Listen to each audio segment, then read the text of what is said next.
to No Limits, episode 120. On this episode, it's PlayStation's 30th anniversary, and Sam has ditched us.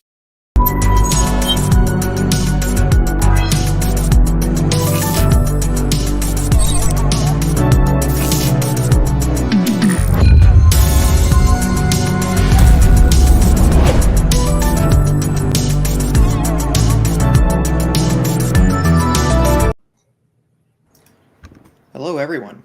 My name is Taylor, and I'm joined by my co-host, Brianna. You're listening to No Limits, a PlayStation podcast, episode 120. Remember, you can find the video version of this pod over on youtube.com/SaveTheGameMedia every Tuesday. While you're over there, make sure to subscribe to the channel. If you'd rather listen to audio, we are on all your favorite podcast services. We would love it if you could leave us a review. It helps us grow, and we would love any feedback. If you want to support us to get early access to all Save the Game and Media content, head over to patreon.com/SaveTheGameMedia and choose the tier that's right for you, just like our current patrons did. Fabulous Brianna, Brianna's mom, Brianna's brother, Lindsay, Nikolai, Knight, Cypher, Primus, Brendan Myers, Marcus, Lillian, David Hotright, Dave Hart, the Xbox Expansion Pass, Alpaca Tom, Lena Barr, Sol Cannon, Ellery Woods Parker III, Chad, and Rick Davis. Also interact with us in Discord. Links are in the show notes. How are we doing, Bree? I'm doing pretty good. Just, living my best life. What about you? Hell yeah. I'm doing decent. I look really tired in this webcam right now. And I don't feel as tired as I look. And this has been a theme for the past 3 years. So I don't know if the answer is, well, I think I also could be getting more sleep, but not gravely tired throughout the day. So is the answer get more sleep, but also invest in eye balm or whatever it's called? Not eye balm, but eye under cream. eye cream. Yeah, I have an eye cream that I always use if you want me to send. Gotcha. Thanks. So what is eye cream? Is it a moisturizer, or is it just makeup for your eyes? What does it do? It's a moisturizer. Okay. You can use makeup under your eyes, but I usually don't. I usually just use my under eye cream. So yeah. Did it improve dark circles for you? Well, I never sleep, and I don't remember the last time I've had serious dark circles. So right. See, I have them. I think part of it might be genetic. My mom has them. Definitely part of it, for sure. I'll send you the name of it. It is. Okay, it's PP. That's the name of it. No, I use the Innisfree Orchid Youth Enrichment Cream. Hashtag not an ad. Yeah. I don't gatekeep the products that I use, though, because if people need it, then I need it. Enriched eye cream. All right, fair enough. There we go. Yeah. So you said you wanted to ask a question, and then you wanted to save it for the show. Oh yeah, how's your Portal? Ooh, that's a really good question. It is very pretty. And I haven't used it much. Okay, it's the 30th anniversary, right? It is. It's just right here. I wish I got the controller. I said it looked ugly before. I was so wrong. You were so wrong, and I'm still offended about that. Oh, did it come with a carrying case, or did you get that? No. I bought that. You think I'm gonna be like an animal and not have a carrying case? Come on. God forbid. I also got a screen protector. That's good. I have a tempered glass screen protector on my Switch. Always go for that. Yeah. So here she is. Aw. Ooh. Oh, very pretty. I would turn it on, but it's gonna turn on my PlayStation. But I was actually really surprised. This right here, the outer line of where the controller is, gray and meets the darker color, the darker gray. This line right here lights up, and it looks so incredible. So for audio listeners, Bree's talking about, the line on a normal DualSense where whatever color your regular controller is, it usually transitions to black near the inner portion of the controller. That's what she's talking about. Yes, except for there's a more pronounced line on the Portal than normally is there. On the inner radius, on a regular DualSense. And It's a very bright light, and it's very, very pretty. That's awesome. Yeah, and do you have PS Plus Premium? I forget. No. I just have the whatever. What is it called? The whatever. Yeah. Extra? Yeah, extra. The middle one. Yeah. Because now they've enabled cloud streaming on Portal, but only if you have Premium. Sorry, I'm texting Sam. Yep. Wait. Sorry. My brain, I'm like literally on like 4.5 hours of sleep, and I barely went to sleep. So Sam's coming. Oh, you had to deal with a minor emergency. What an excuse. I hate this guy. Yeah, he's always making excuses. He's always, just being a guy. Oh, you guys want to see what I made? I want to see. Look what I made. You made that? Yeah. Bree made her own mistletoe, but it's made of Christmas ornaments? Ornament?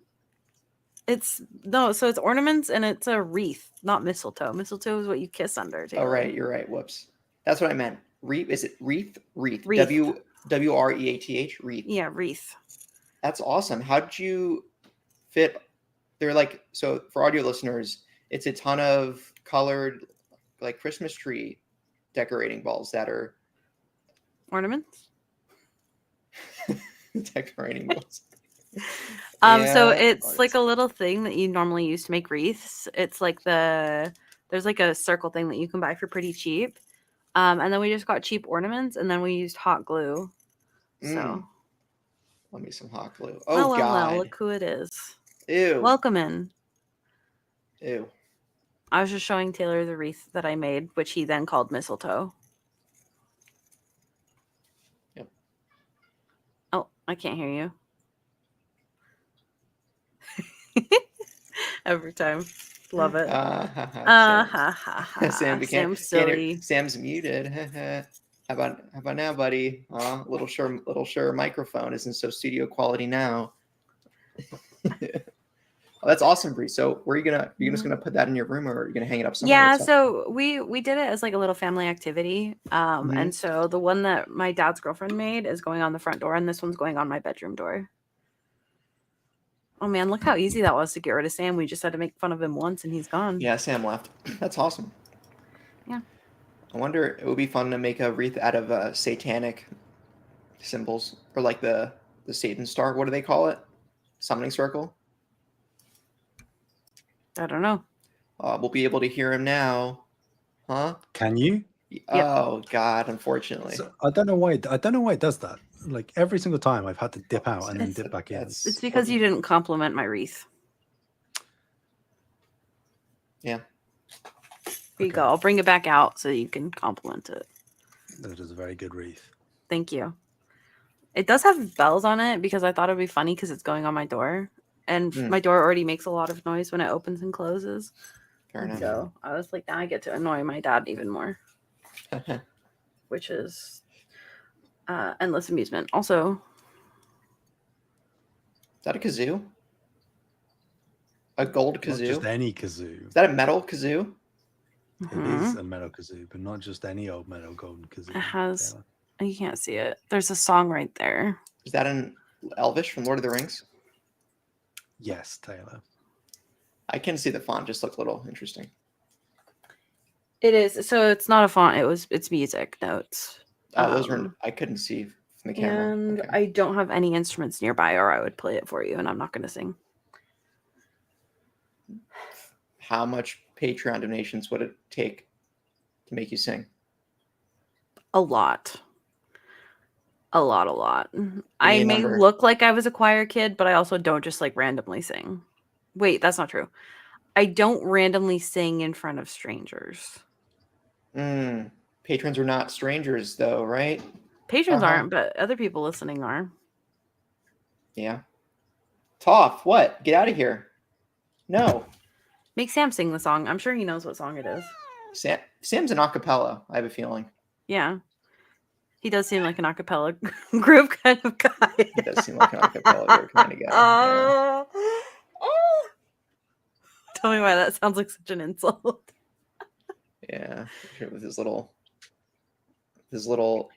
tight-fitting shirt and bow tie. Hold on. Is there a sharp in here? There is. It's from Outer Wilds, Taylor. I forget. Is there a kazoo in Outer Wilds? I think there is. Hold on. I think. Bye, Bree. Well, Bree's gone. Gabbro has a flute. Rebeck has a banjo. You remember their names? Wow. Feldspar. Chert has the drums. I think Feldspar might have a kazoo. Let me see. Outer Wilds instruments. Yeah, it's from the collector's edition of Outer Wilds. Oh, I forgot to ask Bree to show us her collector's edition. I just asked her to show me the portal. Well, that's where the kazoo's from. Yeah. Anyway, hope you're better now, Sam. Better Now. By Post Malone. Indeed, that's a song. It's pretty good song. Feldspar is playing the harmonica. Oh, the harmonica, right? Yeah. Oh, Bree, I have another question there for you. actually isn't a kazoo in the game. Can we see that archaeologist edition? Huh? Can we see that Outer Wilds archaeologist edition? Or that's downstairs. Oh. Okay. You can. I mean, this is from the edition, and then I have. Oh, well, Sam, there's your answer. I had no idea that you found that in the collector's edition for Outer Wilds. That's what I said. That's what I said. Sodium chloride. That's right. Yeah. And I have paper towel. Apparently, I have this, which is a wallet. Nope. It's a bandana. Oh, all right. So you can wear that instead of a mask. And then stickers, patches, patch. It's a patch. They're like actual patches. They're really well made. So you can sew them onto clothing. That's the intent. I think. And so. I believe they're actually laid out in the order of the planets in the solar system as well. These actually might be iron-on. Where's the stranger? Yes, they are. No stranger. Interesting. They have the interloper though. They do have interloper.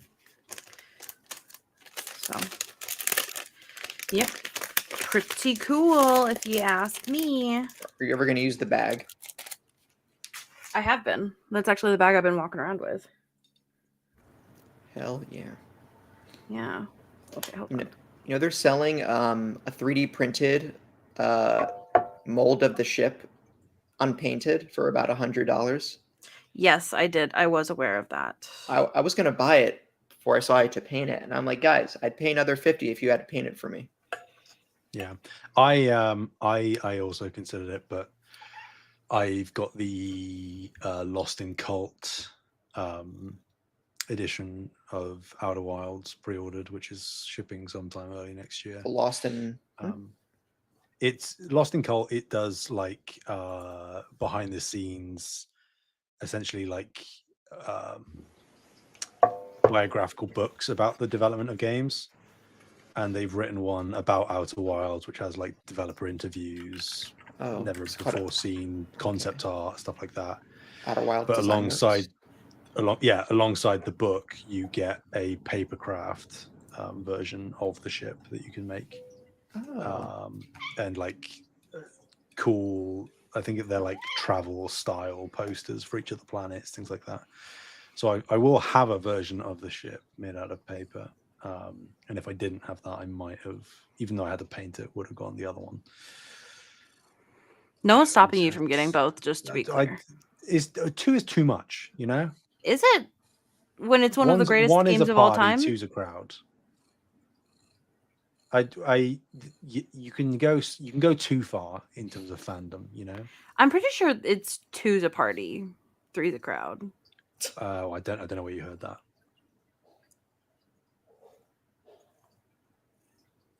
Okay. Well, if you guys do want, I will not sing, but I will play the kalimba if you want. Do it.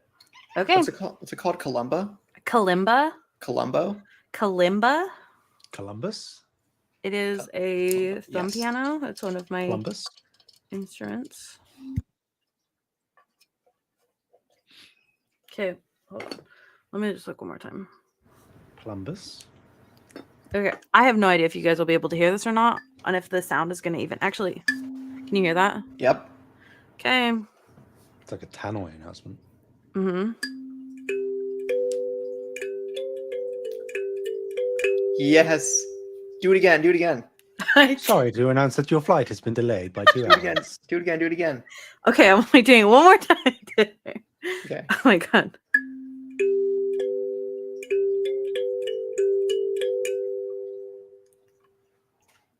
There you go. I'm Now played these... the Rude Sandstorm. I love it. I can't.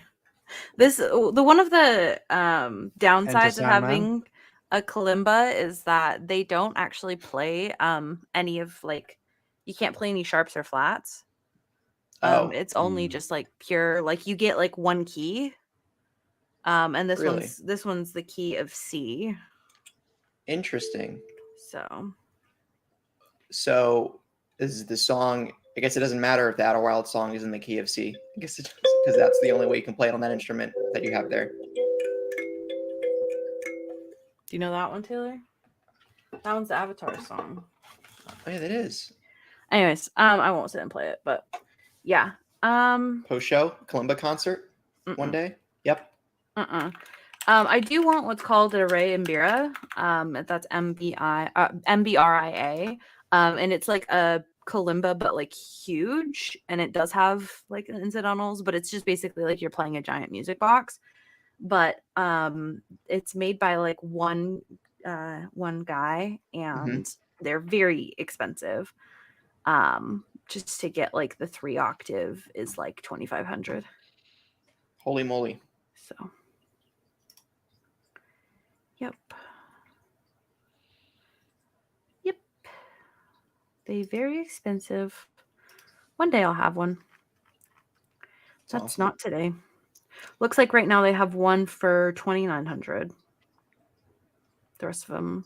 Oh wait, and then there's one for $3,800. The rest are out of stock. Holy moly. Now you know. Well, what have you been playing, Bree? If anything. The kalimba. The kalimba and reading books. Sam, I know you think I'm funny. That's why you had to make that noise. So I have no idea if this game has been brought up on this show or not yet. But there's this game called Clickolding. I think is how you'd pronounce the name of the game. Clickolding? What are you saying? Nope, it's Clickolding. Clickolding. I'm gonna look this up. I played that game all the way through. That was a game. This certainly looks like a game. It's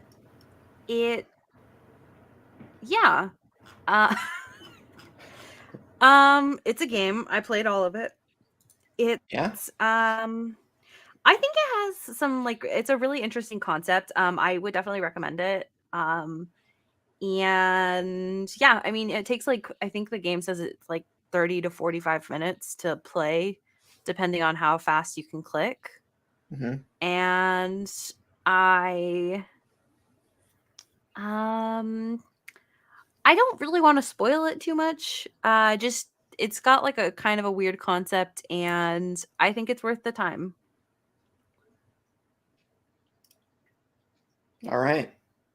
I've also played a very minimum amount of Silent Hill 2. Okay. Nothing too much to say there, just because I haven't really been playing it much. Right. I've also played a game called Toilet Spiders. Where do you find these, anybody Bree? wait, has anybody heard of this game? Because okay, I'm so excited to tell you guys about this then. Have you guys heard of Gone Home or Tacoma? I've heard of them. Both of So the those, studio that makes them, Fulbright, made this is their third game. Logical. Sure. Yeah. Yeah, so their third game, the people who made Gone Home and Tacoma, their third game is called Toilet Spiders. As somebody with arachnophobia, Oh God. this game is really difficult for me to play. I've played it a total of 6 minutes, and I got really scared.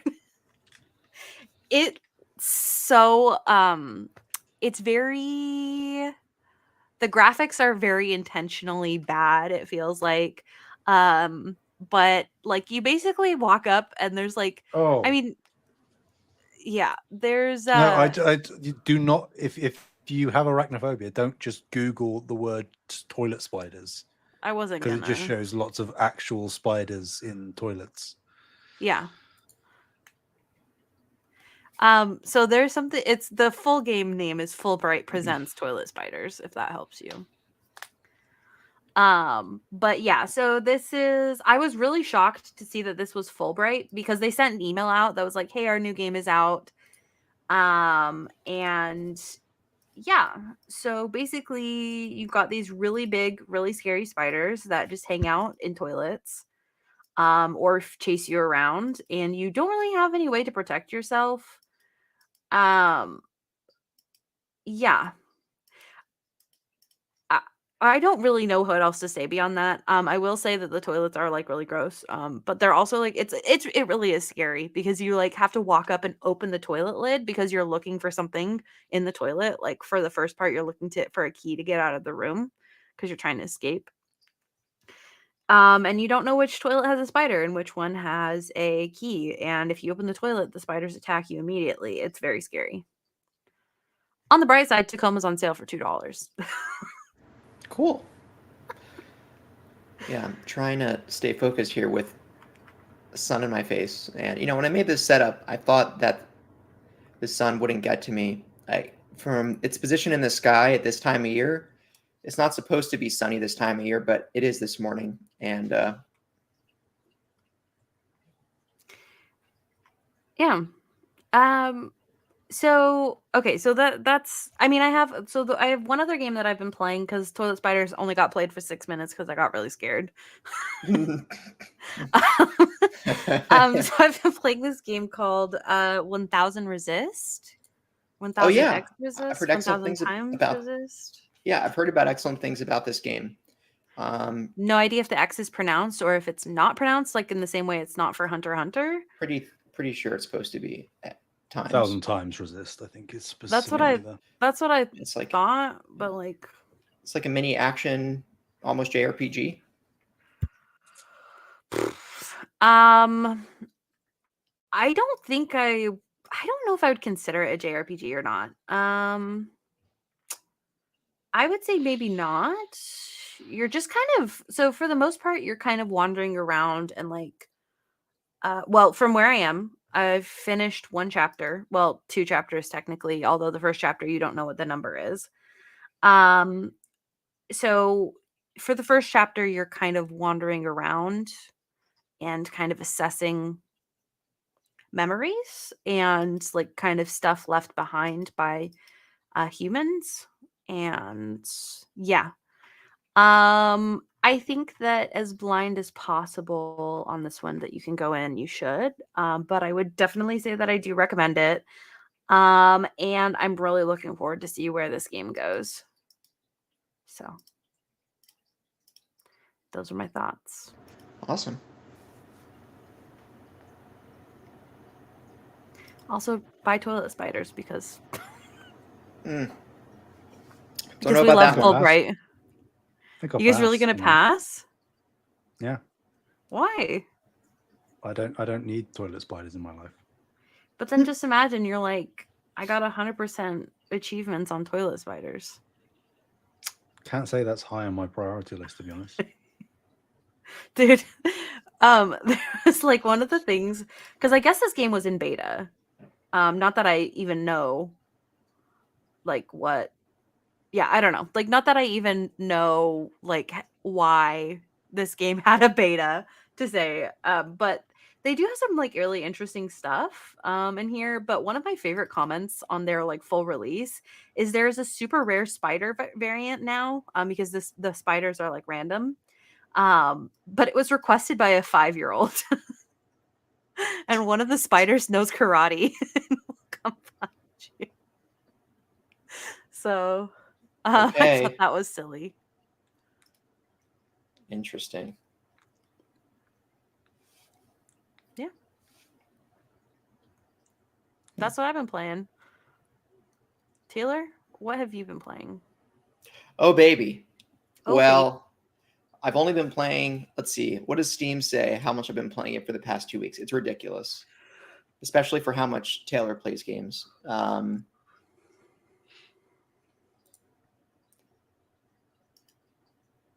Where's the past 2 weeks button? It was there before.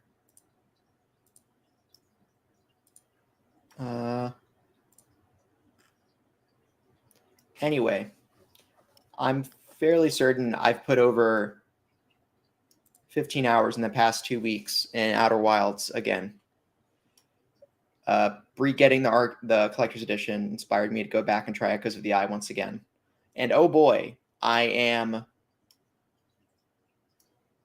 way deep into it. I think I'm a few hours away from the end. I just have to find out one final secret, and then I think I have enough information for the final sequence. Or so I think. That's what I've thought a few times now, and it turns out that wasn't the case.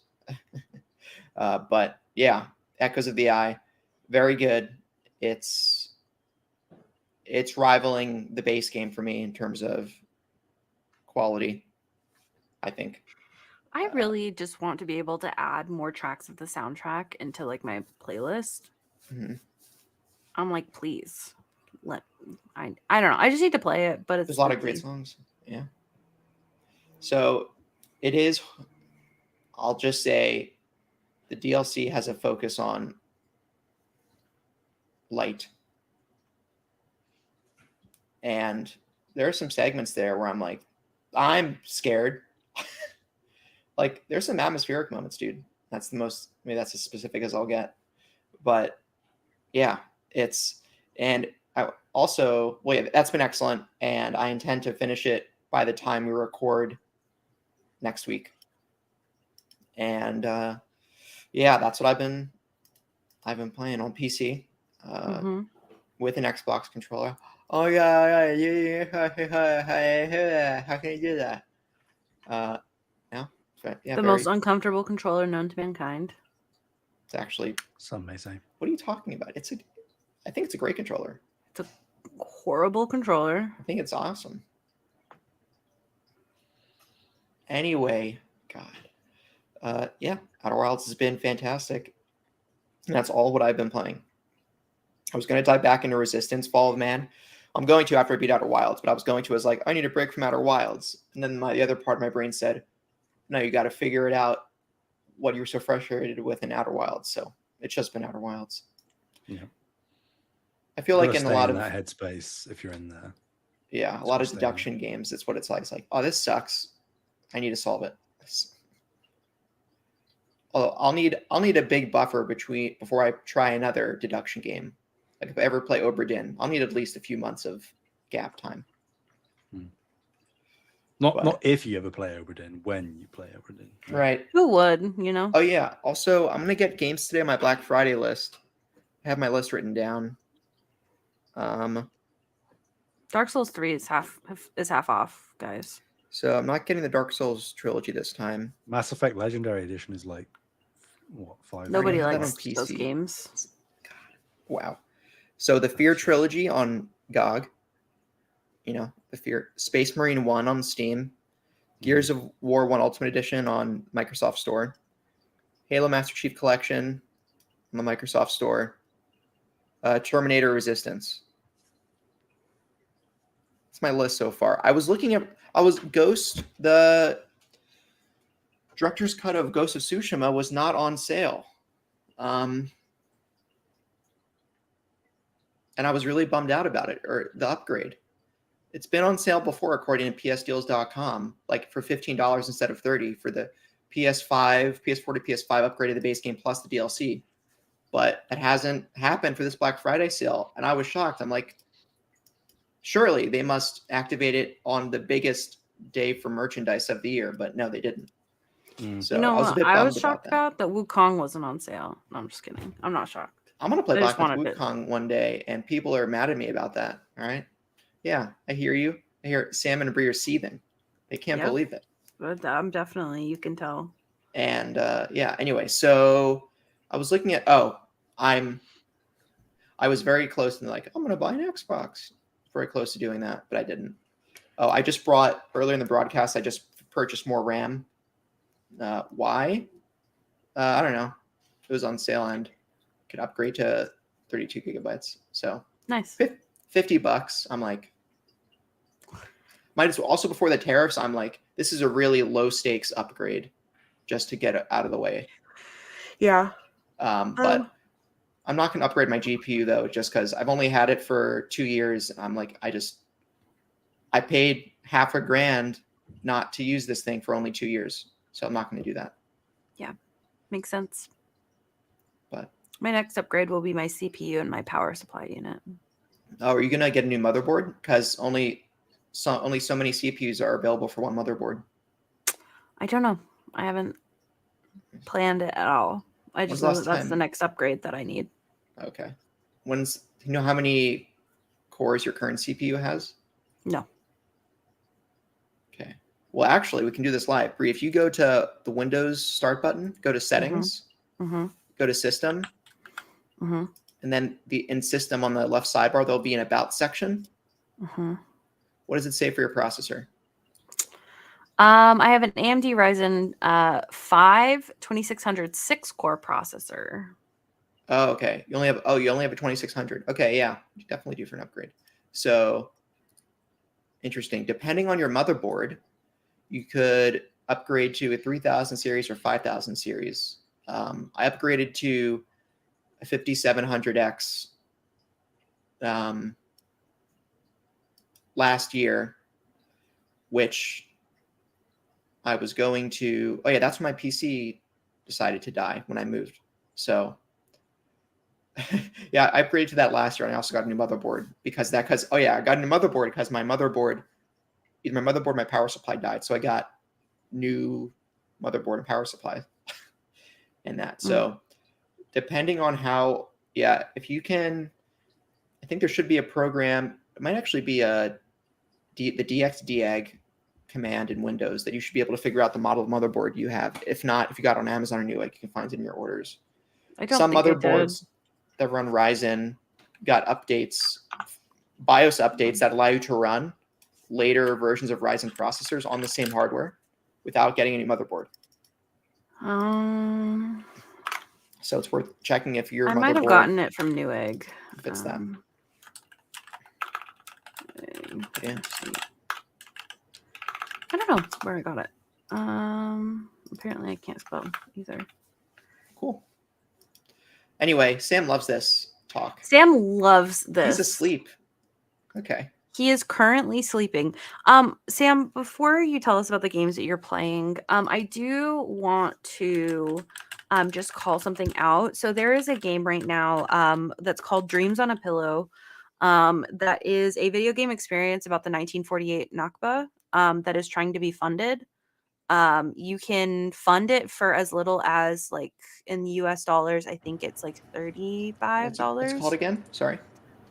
Dreams on a Pillow. On a Pillar. Dreams on a Pillar. Pillow. PILLOW. God. Sorry. Dreams on a Pillow. Yeah, that makes more sense. And it's on Launch Good. So $30 will get you a digital copy of the game.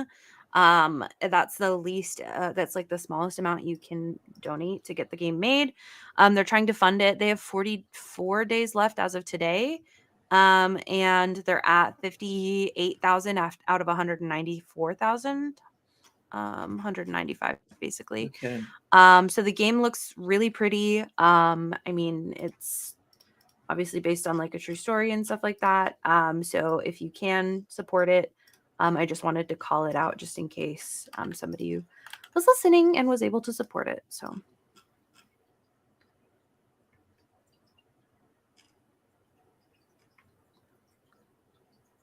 Wow. To create the game, Rashid will need approximately $500,000 to pay for salaries, outsourcing and asset creation.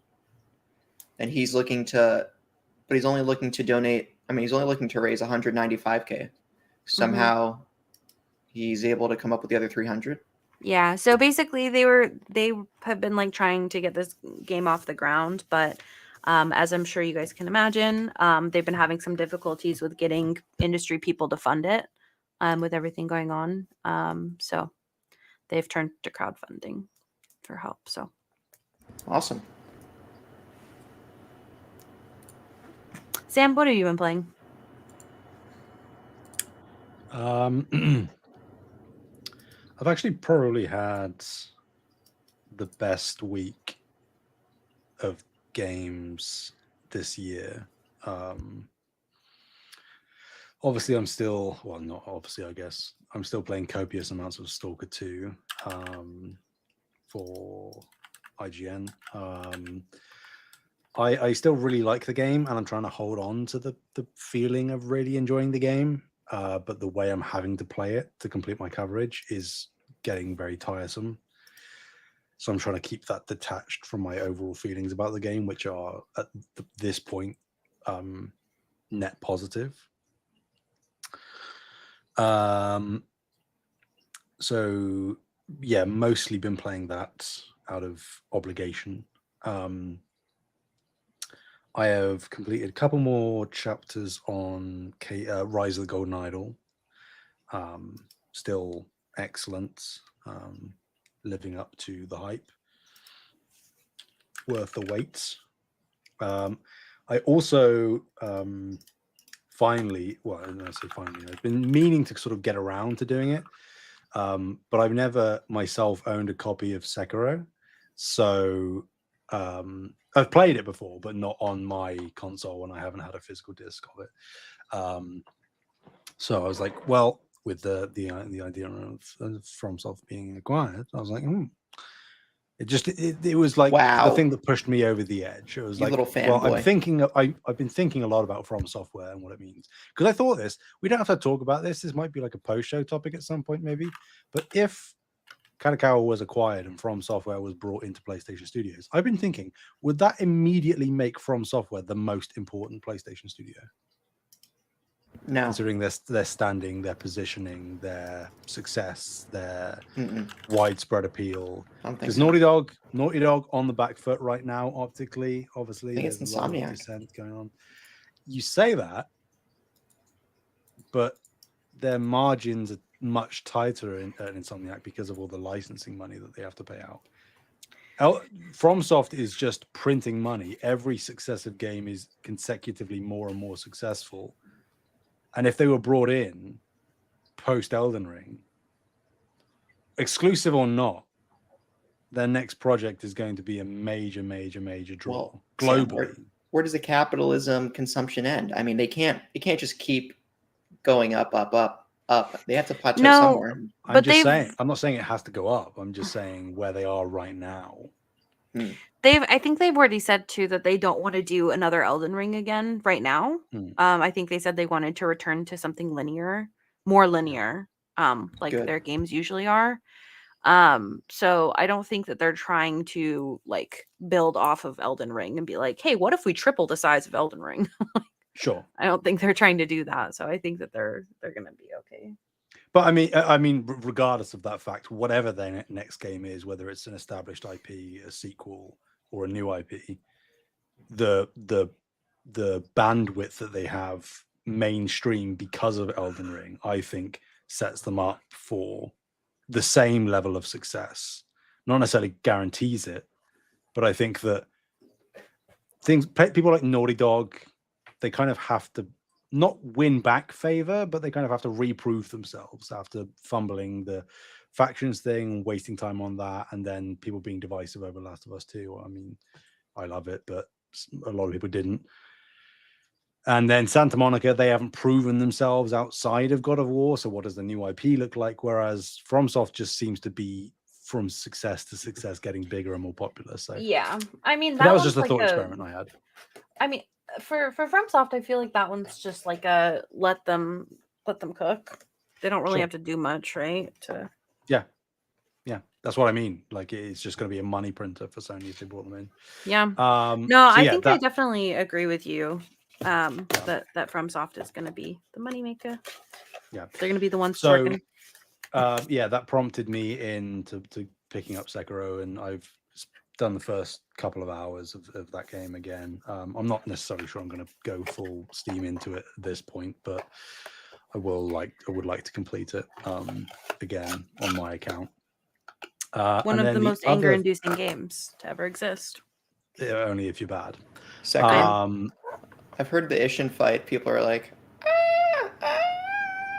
you know, they kind of sound like that. They're like, don't know. I've only gotten through a couple of fights.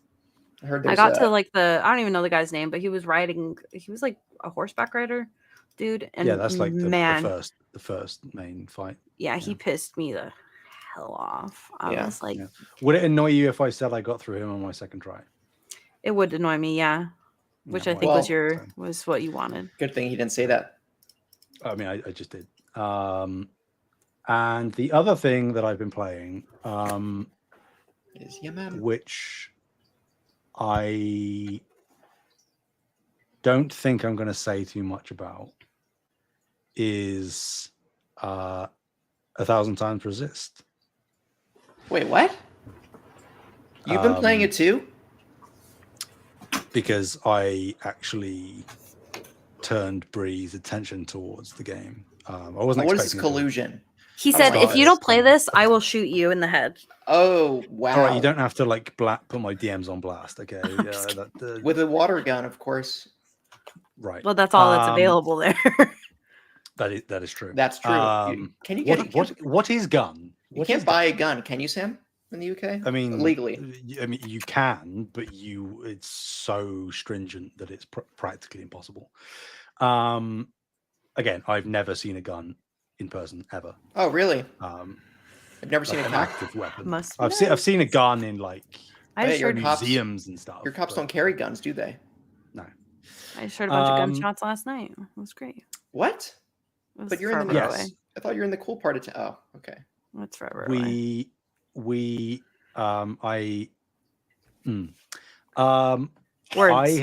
I had heard good things, as you say, Taylor.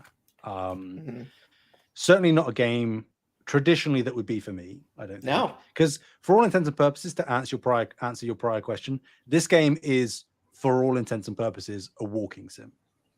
Oh, really? I thought it was an action game. That is essentially what it is. You are walking and you are talking to people. That's it. That is the level of interaction you have. Blah. It does not really evolve beyond that. How could you? But you forgot about the motion sickness sequence that they do. But I haven't finished it yet. I think I'm on the final chapter. I am seriously considering this up against Astro for my game of the year. Wow. I can't say why, because I think that, as Bree inferred, you kind of really don't even want to look up what this is or what it's about. You don't really want to see screenshots or trailers, because it would be, think of it this way. I would equate it, not that it's the same type of experience, but it would be the same as if you had the power of hindsight. Looking at promotional stuff for Outer Wilds, to some degree, detracts from the emergent discovering experience that game provides. I think that same logic applies to 1,000 Times Resist, where even the little snippets you might catch by looking it up or watching the first few seconds of a trailer takes something away from it. And yeah, I'm not really going to say anything else beyond that. It is relatively cheap, all things considered. I can understand it might be a niche game considering what you actually do in the game, but put it this way, narratively, I think it may be one of the most compelling things I've ever played. Wow, Sam. Just to also give you guys, just because I think it's interesting. Steam has it as a 10 out of 10. IGN has it as a 9 out of 10. Mm-hmm. So it is in the US $14.99, and it has a 5.0 rating out of 1,557 ratings. I think the only detraction I can make of it isn't the lack that the comparative lack of gameplay. There is a minor amount of sort of like janky feel to it. Mm-hmm. But part of that is by design, not excusing it. But there is also just a few rough edges. But this is a relatively small developer. And I think that everything that they managed to accomplish. Bree, if you're only into like chapter 1, ending chapter 1, like you've got some good stuff, but yeah, I'm not going to say anything else because I really don't want to spoil it. I can't really. I think my only complaint about the game is just because I'm now old, but it does make me motion sick, especially when the camera will suddenly move. So yeah, I've turned down like the motion sensitivity, just so it's like less jarring. But it does still, especially like there's a particular sequence where you jump from thing to thing, and I get really sick then. But I think that's like literally my only complaint about the game. So yeah, I wasn't expecting to be as impressed as I am, and I was going in with relatively high expectations based on the conversations I'd listened to from people I respect and share similar opinions on in terms of games. So yeah, if you're not interested in jumping straight into it, avoid everything you can and maybe just add it to your backlog. Where in your backlog is subjective, but I think what you can narratively get out of this game is very special, I think. I'd also like to shout out another indie. I've heard Donnie from Play Some Video Games, friend of the show. He just played Neva, made by the people. I want to play that game so freaking bad. It's his game of the year. He just played it, and it's his game of the year. I'm not surprised, honestly. It beat out Echoes of Wisdom for him. So I haven't played Grease, or obviously I haven't played Neva, but now both of those games are front of mind considering the praise I've been hearing. So yeah, Neva is about, I think it's a woman and her wolf, and that's as much as I know. And apparently it's really unique platforming, and really it's a beautiful artistic game. It's hands-on in that, yes, there's, I don't know if combat per se, but there's platforming, but it's not monstrously difficult like Celeste or something like that. But it's a very much artiste sort of game that is getting gigantic praise. Gree was great. So yeah, I was gonna say Gree is an incredible game. So is it Gree or Gris? Age-old debate. Gree.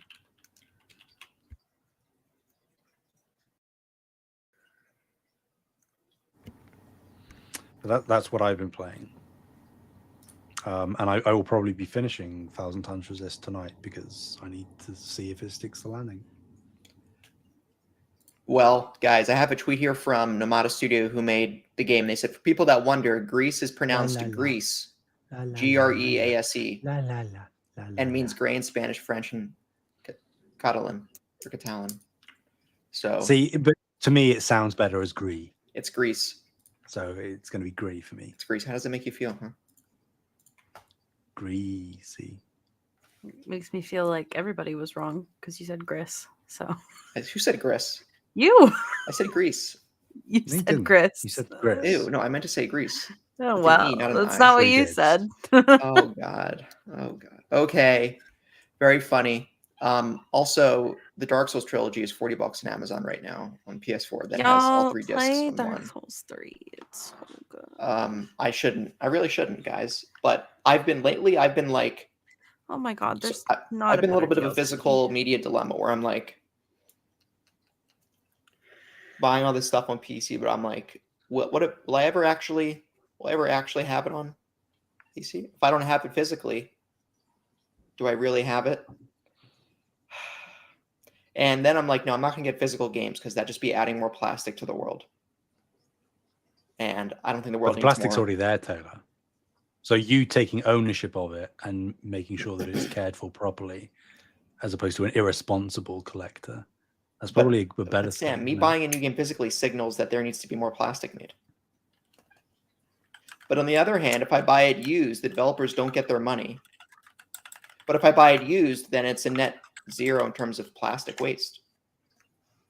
So is it worth having the developers get paid at the price of more non-biodegradable plastics in circulation, or getting it secondhand? The developers don't get paid by me, and I don't add to the environment plastic crisis.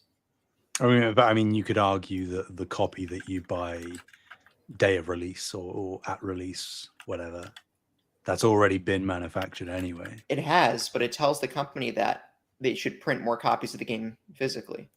But not in an age when the margin of physical versus digital is shrinking rapidly. But if they don't, so you would just be contributing to a dying trend. But then if they don't get, like I do, they don't manufacture them more physically, then the physical preservation goes away. Yeah. I have a hard time justifying physical game preservation on new video games but how else do you do it? I guess you just make the cartridge and not the plastic case. How do you do it, Sam? I don't have a good answer. I mean, put it this way, right? If you're looking to buy a pristine, good copy of a PS2 game or a PS1 game or even a PS3 game at this point, you're going to be looking at relatively high prices, far more than you would pay at release. So PS3 games were new at one point. PS2 games were new at one point. It's true. They're not now. They're retro, and that's why you collect them and preserve them. You have the opportunity to get ahead of the curve and preserve the new now so that when it's old, you have it. And then as a responsible, caring collector, you can choose at a later date to do whatever you choose with the product that you have already collected, whether you sell it on or whether you just continue to preserve it. I guess I just wish games weren't made in plastic cases. Yeah. I also really don't understand what materials go into making a Blu-ray. But I don't think that's really friendly either. Probably not. That's my... I wish we had a digital archive, Sam, like other forms of media, like books and some films. And anyway. Oh, God. I'm still flirting with how much I want to invest in PC ownership, game ownership versus not, because of all that jazz. And digital game ownership overall. I'm thinking about going and back collecting all the digital PS5 games I own, which aren't that many, for the record, because I just don't have many PS5 games I bought. Astrobot. No, I haven't bought Astrobot yet. Demon Souls, Ragnarok, The Last of Us Part 2, Ghost of Tsushima, Director's Cut. I don't really have any other PS5 games, dude. Wait, you have... Oh, wait, no, sorry. Wait. You've purchased Ghost of Tsushima Director's Cut? No, I had it on PS Plus. Right. So you just falsely added that into your list. Well, I'm going to purchase it one day. That's my point. But that wasn't the list you were just naming. Okay. Oh, I also have Gran Turismo 7. That's a stupid purchase. Worst purchase of the PS5. I shouldn't have done that. So Spider-Man 2, actually I lied. Spider-Man 2, Final Fantasy 16, God of War Ragnarok, Demon Souls are the strict PS5 games that are the PS5 games I've had that I just need to catch up on physically, and then I'm up to date. That's how few PS5 games I've bought, which sounds crazy, I know. And if you want to include it, I guess it would also be Horizon Zero Dawn Remaster, but I'm definitely not shelling out full price for that. I'll get the upgrade digitally and then collect it later physically, but I'm kind of shifting physical a bit. I'm like, I want to, but then the PC, I'm like, but No. But then the PC, you can play your games anywhere. My PC gets flooded tomorrow. I can get a new PC and my game library is still there. That's the thing. That is the thing. In the same way that your PSN account can be accessed anywhere. But then PSN will shut down one day, Sam. Steam might shut down one day. PSN has a higher chance of shutting down before Steam does. That's my thesis. That's a very absurd way to live your life currently. Stop yelling at me, Sam. Maybe I'm not going to get any of these games on my Steam wish list. None. Oh, now he's throwing a hissy fit. Oh dear. Yeah, he is. No, I can't get any digital games ever. Thanks, Sam. Made PP boy upset. I'm sorry. How could you do this to him? My dear sweet PP boy. What'd you call me? Did you call me PP head? PP boy. Yeah. What's Outer Wilds physically right now? What is going on?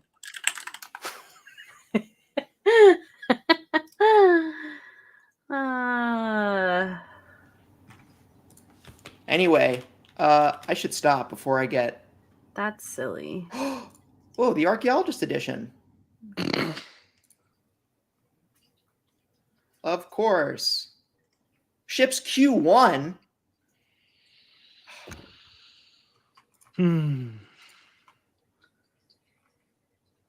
How could they do this? How could they? Oh, it's out right now in Europe, but I don't want the 12. I don't want the PEGI. I want the ESRB version. Ew. Sam, I think you can agree the ESRB rating looks objectively better on a game case than the PEGI age rating.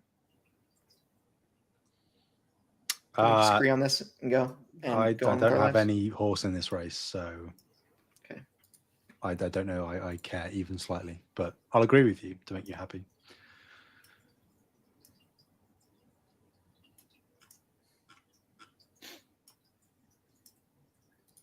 Anyway, it's an hour into this is the longest amount of time that's gone on the show before we talked about any news.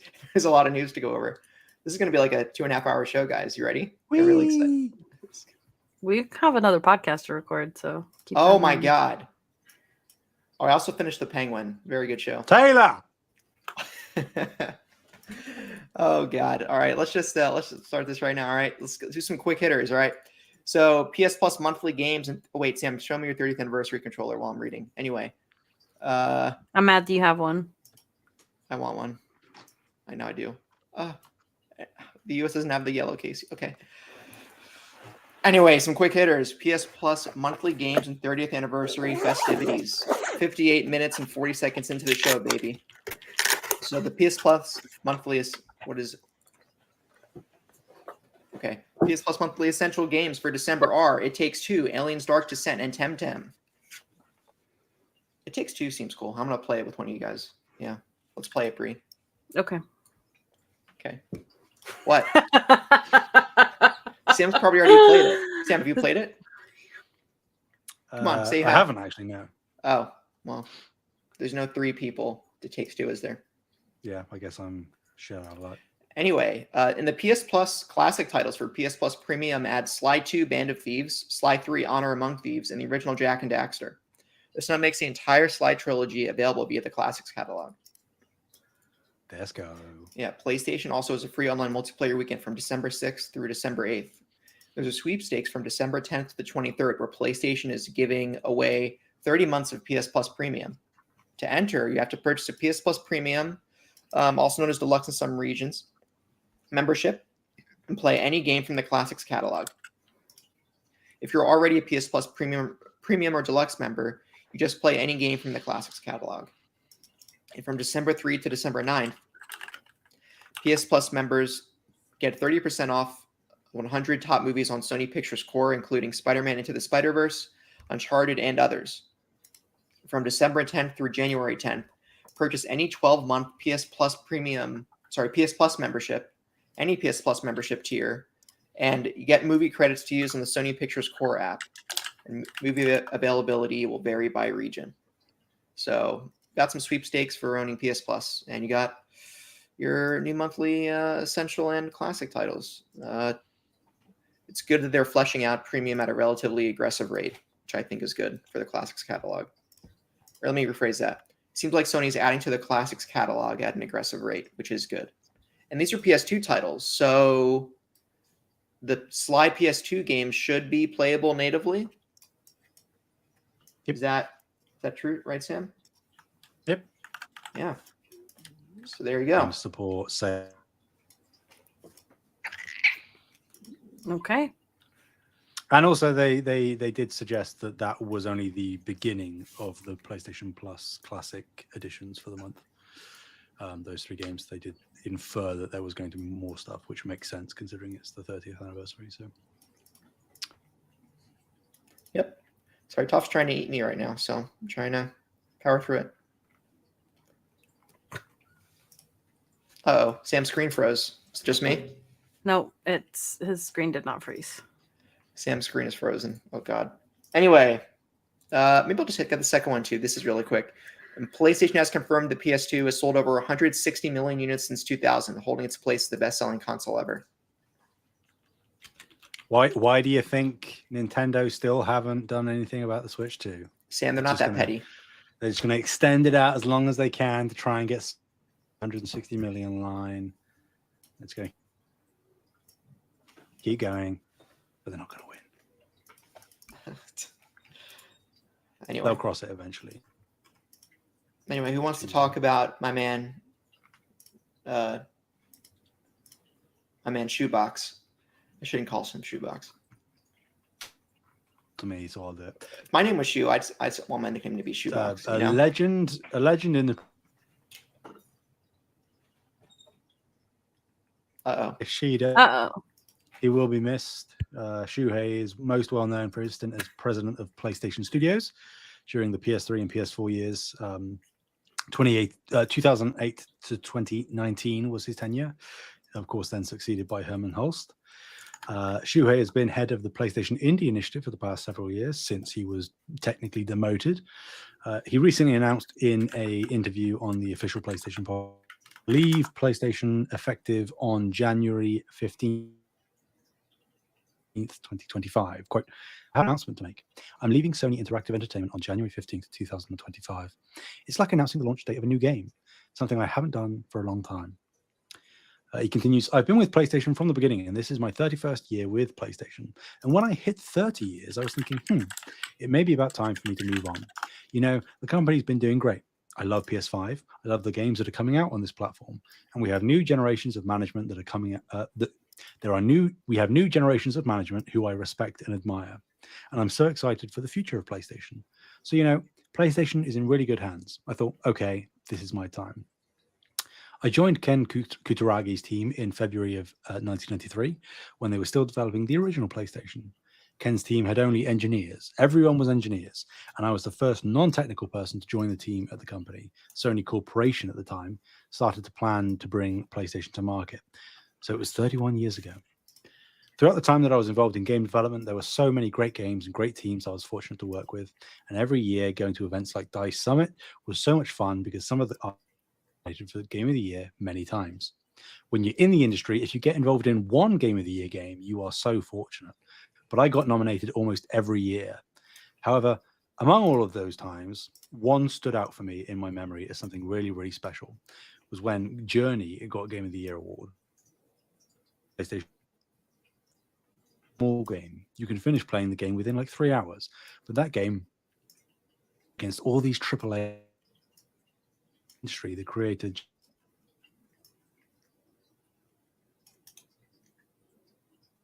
thought about Sam her robot father. out for you, Bree?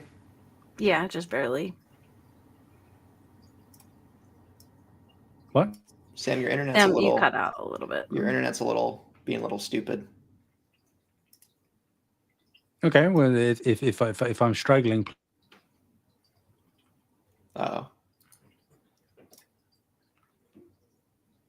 Oh, he's gone. He said, "I hate you guys." Okay. Anyway. Oh God, he's back. Crap. nothing's happening on my end. Yeah, that's how it goes, Sam. Everything seems fine from your perspective, but when you step into my Shuhei's, it seems different. I don't know what to tell you. I don't know what to tell you. Oh, now you're all squeaky. What? He sounds fine to me. Maybe it's my internet. No, it was for sure his for a while. Okay. I can't even hear him now. Well, I don't think he's talking right now. I think he was. Hello? I can hear him. Sam, were you just talking for the past 20 seconds?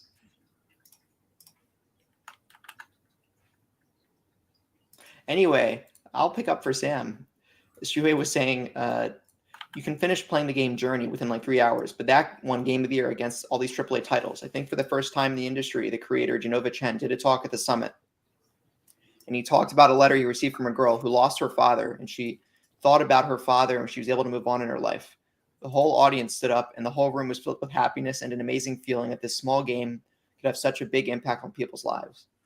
When asked about how Shuhei got into the head, and when asked about, and then transitioning to how Shuhei got into his role at a PlayStation Indie team, that's when Shuhei said, quote, "That's what I was doing almost as a hobby when I was managing PlayStation Studios. So when I got this job, right, as indie head, where I could spend 100% of my time helping indies, it was like a dream job."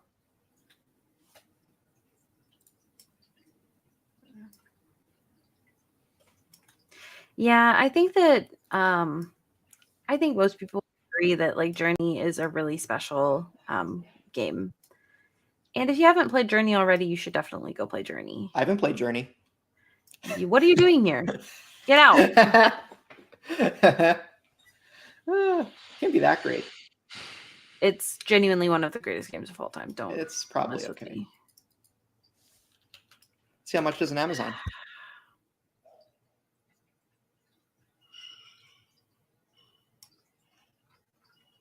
Wow, it's expensive for a secondhand game.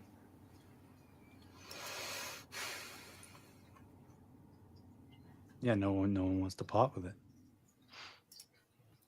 Yeah. You can't even buy it individually, can't you? You can only buy it in the collection with Flower and Flow. Flow, yeah. Both of those are also great games. So you say this like that's a bad thing. $50, $60. Like, yeah.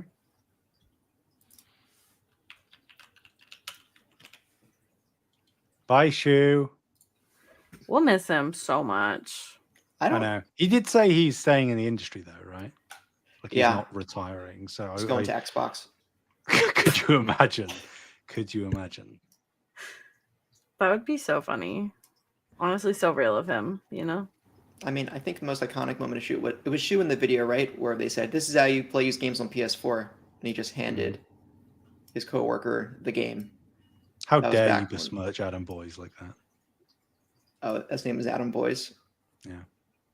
Yeah, it's when I was dunking on Xbox for not allowing you to play used games on another person's console utilizing disk DRM. That's, that was the Don Matrick. Anyway, that was the avalanche of hell for Xbox. The nail in the coffin. That wasn't the nail in the coffin. They're still around. Yeah. Oh, God, no, we're not going to have this conversation as Xbox. Nope, not going there. Nope. Toph, I don't want to hear it. For that generation, at least. Yeah, no, for that generation, they were dead. Sorry. Sorry. Yeah. Sorry, Toph. It's strange, though, because he was the last guy, the last OG Last Jedi. guy, right? Like Ken's gone, Jim Ryan is now gone. Jim was there from the beginning essentially as well. Jiminy. And now Shu is like, it's pretty weird. I mean, it's inevitable, but it's strange to think that all of the people that made PlayStation are no longer at the company. It's weird. Well, Sam, people get old, all right? I know, that's what I'm saying. It's inevitable. It's going to happen. But Shu is like that kind of guy who's like, if he somehow came out one day and he's like, I'm actually immortal, I'm living forever, I'd be like, good for you, Shu. That's what I want. I want you. This is going to happen with Miyamoto.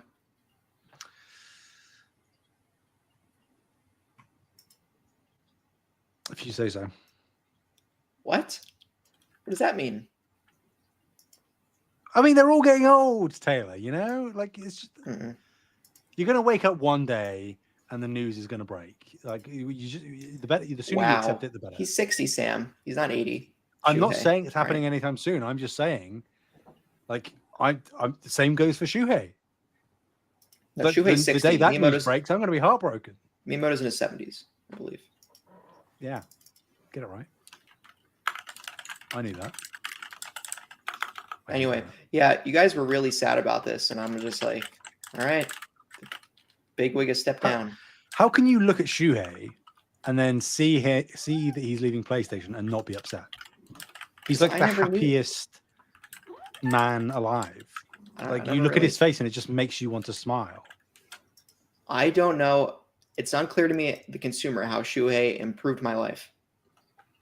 Have you played any indie game on PlayStation in the last 7 or 8 years? It's a good question. Let me think. Catch-22, got you, baby. That is Shuhei. Have I played You're any welcome. Indie? I've not played. I know I haven't played Journey. Is there Stray? any PlayStation indie? No. Stray. Nope. Sifu. Nope. Chia. Mm-mm. The Pathless, haven't played that either. It's on my list. Yeah. Nope. Played Death's Door. That's not on PlayStation. Okay, well, you can go even further back than that because he was president of Worldwide Studios when God of War came out. He was overseeing that. Spider-Man. Horizon. No, I've played Horizon, Sam. He would have been around to help greenlight Death Stranding. Bloodborne.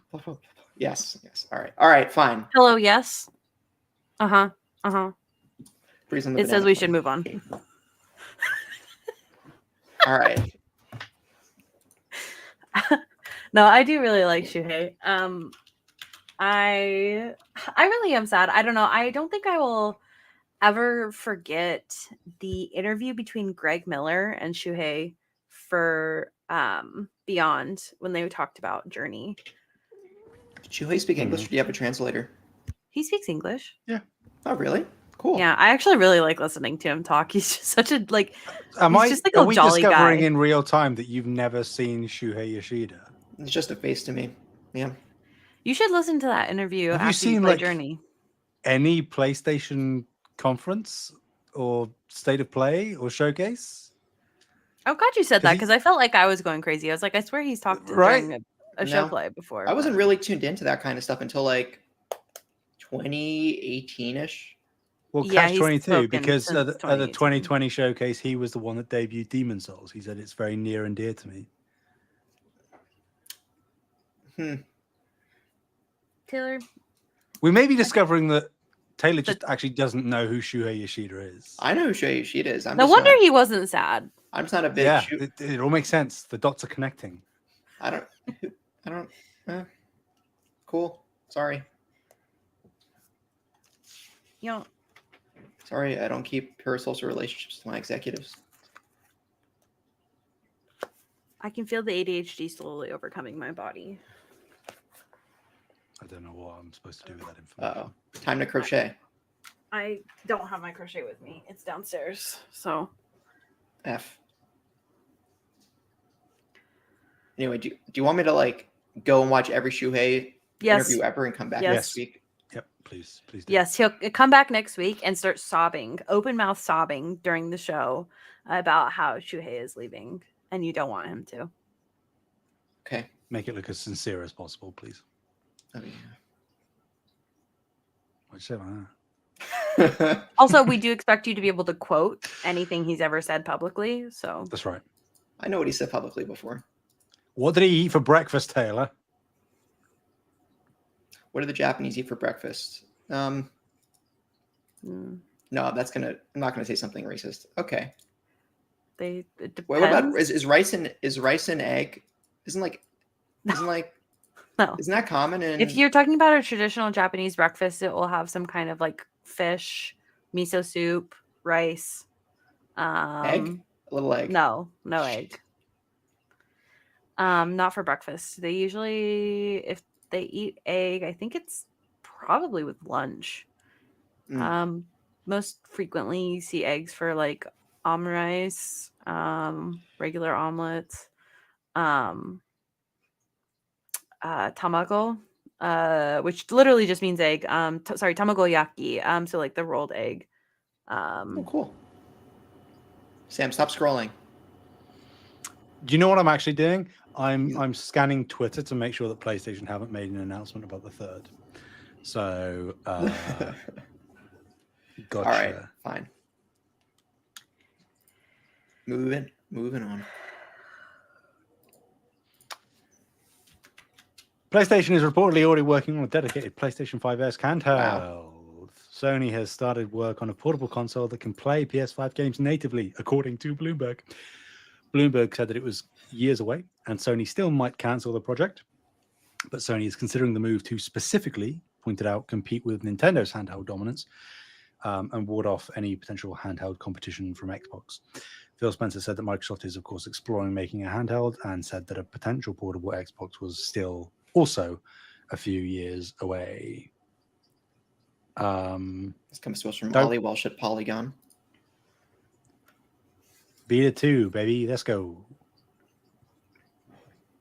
Bree, I've told Sam last week. He thought, remember when the Portal came out, like I told Sam last week, people said, Taylor, you're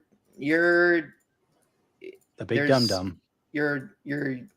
Yeah. And how would you ever believe that there could be cloud streaming or handheld conversion capabilities for games on your PS Portal? They called me a madman, and it happened, and they're making a real handheld this time because Nintendo is dominating, and Steam and ROG responded. I will say, I don't want to be a party pooper, but I really don't think anybody needs the Portal. I have a retort. Parents in a busy household where kids or other family members hog the television. This is the best use case that I can think of. I'm not saying that there's not use cases. I didn't say you couldn't use it. I said you don't need it. I'm saying those people might need it. The TV is literally being hounded during your free hours. Unless you want to buy another TV. Yeah. I mean, the thing is like, I feel like, yeah, I don't know.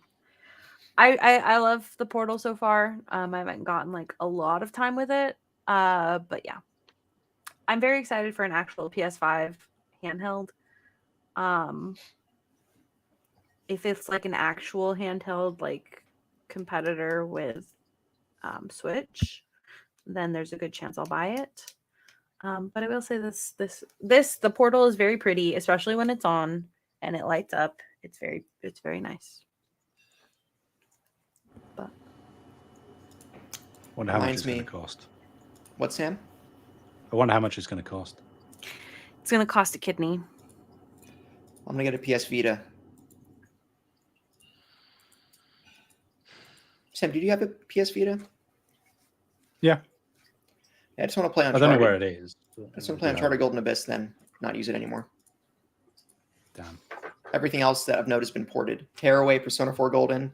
There's no other games for the Vita. Tearaway on console is a very different game. Tearaway on Vita. All right.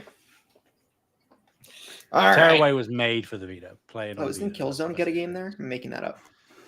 I know of Liberation on PSP. PSP. Yeah, I don't think it did. Burning Skies. I mean, that's Resistance. So that doesn't answer. Resistance got a game on Vita. I believe so. I mean, I know Retribution was PSP. I think Burning Skies was. You're right. Vita. August 2011. Yeah. No, sorry. Yeah, May 2012 is when it came out. Yeah. Not very good. Rip. Okay. Anyway. Last one. Is PlayStation planning a special showcase for their 30th anniversary on December 3rd? The leaks keep happening, or the rumors keep happening. Prominent leaker Bill Sam says no. said on Twitter that a quote a PlayStation event is really happening soon? ? I don't have the answer, but many PlayStation stuff are being prepared behind the scenes. Some fresh news is coming. Stay tuned with an ellipsis. Christopher Judge recently teased this week, and next will be chock full of announcements. That was debunked according to Christopher Judge. It's personal. But it's personal projects that he has announcements to make. Oh, come on, Chris. None of which are related to God of War.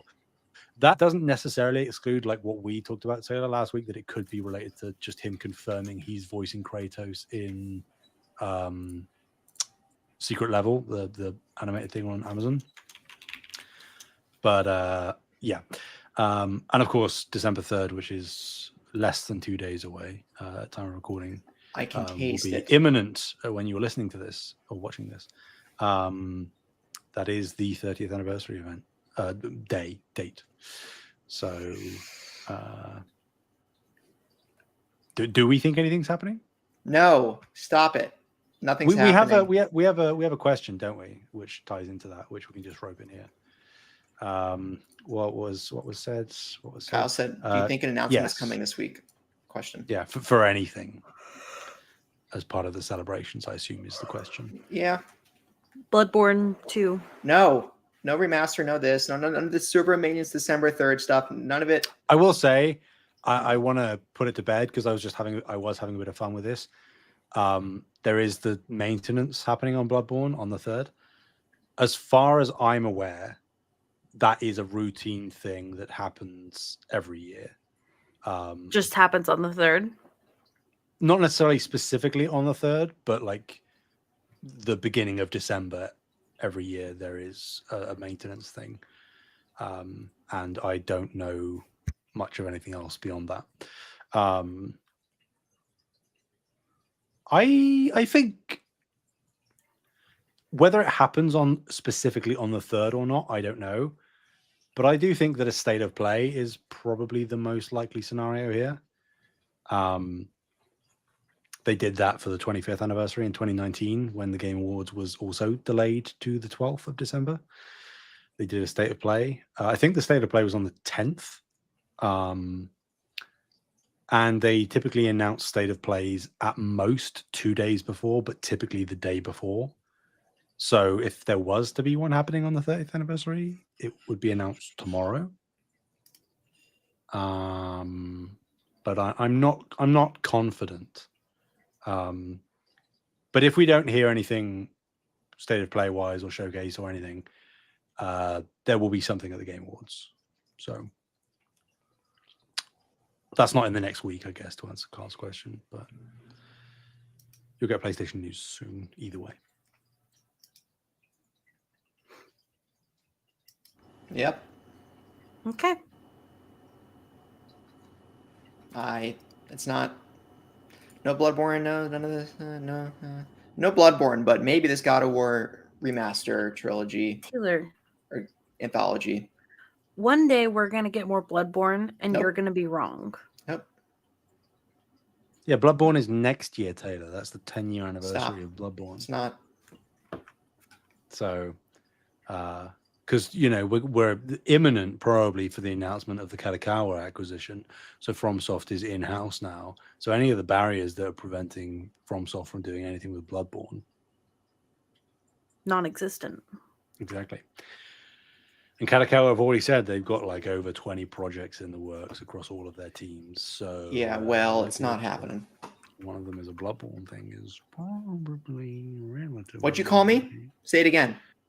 I called you a Mr. Poopy Butthole. Don't. He's gonna come wipe your butt. Don't bother me with a good time. Yeah. Ooey. What'd you say? Oh my god! I'm making a lot of Rick and Morty references. That I don't watch Rick and Morty, Sam. I know, hence why I'm making them. Just I don't watch animated TV shows because I'm an adult. So I'm sorry. What was like Avatar: The Last Airbender? Shut up! Sam, you're not allowed to talk about it. You haven't seen it. It's not animated, Sam. It's drawn. Mm-hmm. Yep, it's drawn, not animated. Right. Sam, go watch Avatar: The Last Airbender and then come back. I don't think I will. Now I want to buy all these physical games and reject digital media. Why don't I just cancel my RAM order, and just buy physical PlayStation games? You are like the most whiplashy person I've ever met, Taylor. You're like you've got like buyer's remorse every time you do something. It's crazy. Commit, my friend. Commit. No, I've always bounced around. God damn it. But I will never besmirch you from buying physical games. If you want to do that, you've got my seal of approval. Yeah, nobody buys physical. What if they all burn in a fire, Sam? Then what?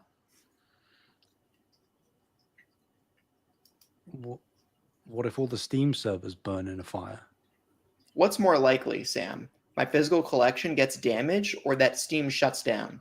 Really? It's likely it's the former. Yeah, which is why you then take the responsibility to take as good a care as you can of your collection. I know, Sam, but there's always a possibility, like water damage, fire, things that might be in the same way that there's always a possibility of a spark breaking out in the Steam server room, or somebody spilling something on a hard drive somewhere. But they have a ton of backups for that. Bree, how do you justify not owning your games physically? How do you cope? I don't think she thinks about it too much, to be honest. Yeah, Sam's right. I have like head empty. Yeah. Can't say that. She said it, not me, so it's fine. And now I'll need to get an Xbox 360. Here's the thing, like with owning, so let's just, because I do collect physical things, but it's books.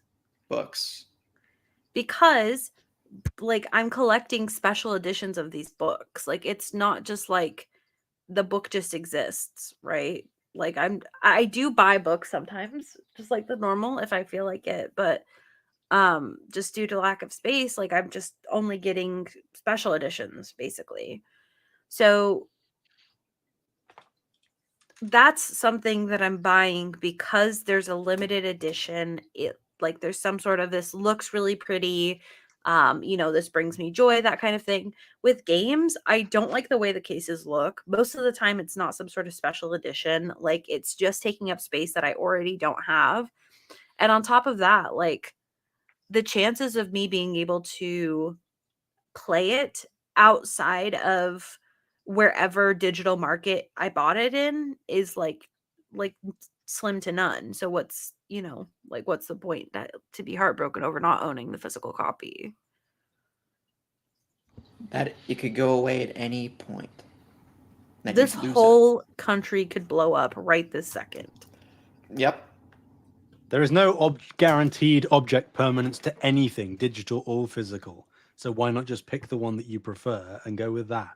But I don't have a preference. This is the ultimate battle.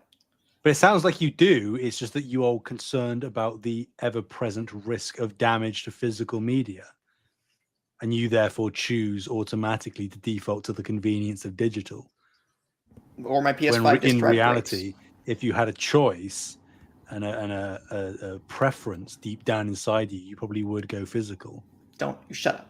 Shut up. I'm peering deep into your soul. The mirror I'm holding up, it's burning. Did Horizon Zero Dawn Remaster get a physical release? It did. It did, right? Yeah. Yeah, well, I'm not That's another one too, where it's like I'll get the upgrade, and then 5 years down the line, when it's $10 in the bargain bin, I'll pick up the physical PS5 copy. Yeah. The one I've said it before, I'll say it again. The one thing I hate about the physical media stuff, the fact that they went with the blue cases for PS5, still disturbs me. You mean they went with white cases? No, they went with blue cases. There's blue cases for PS5 games. What are you talking about? Sorry, it's a white logo. Yes, the bar is white, but the actual case is blue. And you would think that with the white strip for the PS5, it makes far more sense to go with the clear cases like they did with PS3, but they didn't. The PS3 cases are so hideous. I know, but imagine a PS5 physical copy that has the white strip and then the clear case to fit the white strip. Whereas now you've got the white strip against the PS4 blue case. And that's just, it's like, I don't like that. I don't like any of it. They're all ugly. This is like arguing between ugly and ugly. PS4 game cases are ugly. All right. Whoa. Game cases are ugly. DVD cases are ugly. Blu-ray cases are ugly. What are you talking about? What are we talking about? What are you? It's a plastic case. That doesn't mean doesn't look. That doesn't mean it automatically looks bad. Bree, your PS5 is mostly plastic. You have stickers all over it. You can't actually think that they have any sort of aesthetic. That's the PS4 game cases have aesthetic. Blue on blue. A good aesthetic? Because I would argue it's a bad one. It's good. Sam agrees with me. The only thing that doesn't have the aesthetic is like the greatest hits stuff, which has. I would agree with you, but like I love the red case. Red case with a normal spine. But the problem is that they were only done for games that reach certain milestones, right? Or were like lauded. It wasn't like an across the board thing where you could get every game in the red case if you wanted to. So the uniformity of your physical collection is completely destroyed if there are specific games that are different colored cases. Right. And the uniformity might not be a problem for you, but like it really is for me, on an aesthetic level. You kind of want all of the games, especially if you're displaying them, to be. So you're telling me that let's just say a single row on a bookcase of either books or like discs, like PS5, PS4 cases, whatever. Mm-hmm. You're telling me that they're both aesthetic. No, I think books are inherently more aesthetic. Let me back up. I think books are inherently more aesthetic. Hardcover, not even hardcover. For the most part, I think books are inherently more aesthetic than game cases from the spine. Mm-hmm. But the art, when you take the case off the shelf, can look absolutely excellent in a video game. But you're never seeing that. So what's the point of having this plastic piece of poo case around? You have an physical artifact that ties you to the experience, allows you to access it, allows you to remember it. I mean, that's the other thing too. People who buy digital a lot, you could also buy a lot of stuff on Etsy, like physical I'll call them artifacts to remember your game by. A physical game allows you to do that and gives you a permanent way of access. But that's just not true.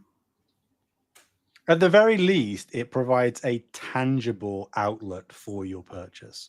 If you buy a digital game, it's just another couple of letters on a screen that you can then click on and access this new game. Yeah, and access if you buy a physical copy, you have something in your hands. In the same way, it's the same delineation you would make between an ebook and a real book. It's like there is a difference between reading a book on an Amazon Kindle and digitally flipping the pages and actually having a book in your hands. You're holding the spine, you feel the texture. Yes. I know that there aren't textured things on PS5. I know all of that. You aren't holding the case whilst you're playing the game. Different. I know that. But I'm still saying that the delineation has the same logic. I'm going to be honest with you. I just imagine that you do hold the case. You like you got the case tucked in. You're like playing with the case in your arm. I slot it in my shirt up here. And I make sure it's peeking out, especially if there's like a character on the front of the case. I make sure they can see out. Yeah. Well, I mean, that's courteous, right? That's just how you should. That's manners. No, the thing is like if we're being like very serious, like I understand it's like, okay, you have something tangible, but other than having something you tangibly can hold, there is practically no difference between buying it digitally and physically. Because you're saying like, oh, then I can still access it, but that would assume that you have the means and the knowledge to like build a PC, have a disk drive, use the disk drive to convert this, PS5 game into something that your PC can understand and read. Like you have to do so many steps to be able to utilize that disk. Like that nobody would ever do that. And the people that would do that are such a small handful of people. Wait, we talking about PC collecting? Big box PC collecting right now? No, I'm saying like as soon as the PlayStation 5 is like done, let's say like the PS5 is like it's 2 generations prior, And it's most not people pack have and sold their pat. PS5 or Yeah. like gotten rid of it, those discs are doing nothing for you. That's what Unless I'm you saying, sold, Well, which unless is of the course same the thing as PlayStation digital. 7 can read PS5 discs. or if you sold your PS5. Yes, Which but is if at the you still have discretion your of the consumer. PS5, then Yeah. the PlayStation Store is still going to be active, so you can therefore still download your games. Whoa, the PlayStation Store they were just about to shut down the PS3 store, and we're in PS5 now.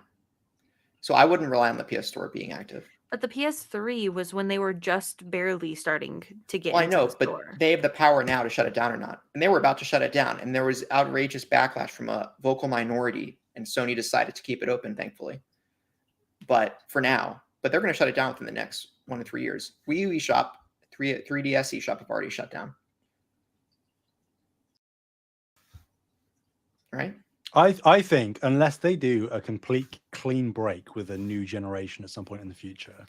So let's say PlayStation 7, we are at a point societally, industry-wide, whatever, where the physical side of things is so minuscule, like ridiculously minuscule, to the point where they just decide to not do it. And they make sure that is very clear ahead of time. I think then your point has a bit more credence. Outside of that, I don't know that we're ever going to get to the point where there won't be some way within these specific given ecosystems to honor your physical purchases. And I know that is, again, at the discretion of the company, because you can't, for example, play PlayStation 1 discs or 2 discs or 3 discs on a PS5.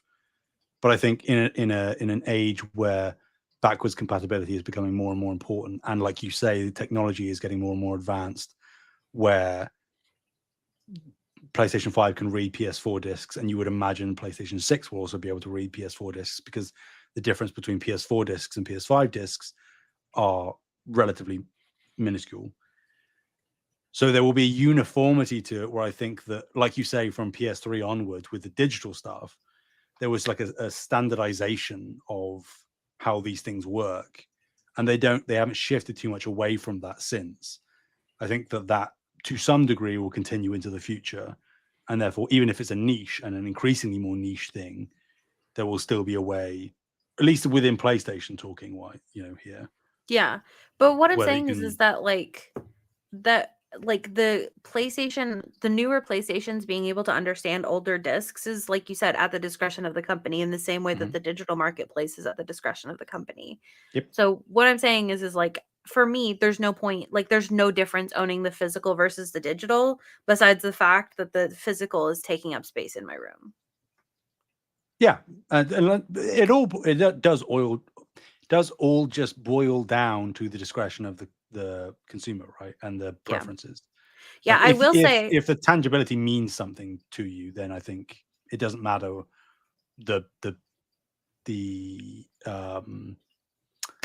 convenience of digital doesn't affect you. Like, I understand the convenience of digital, but I will always, if there is an option, buy a physical copy of a game. Yeah.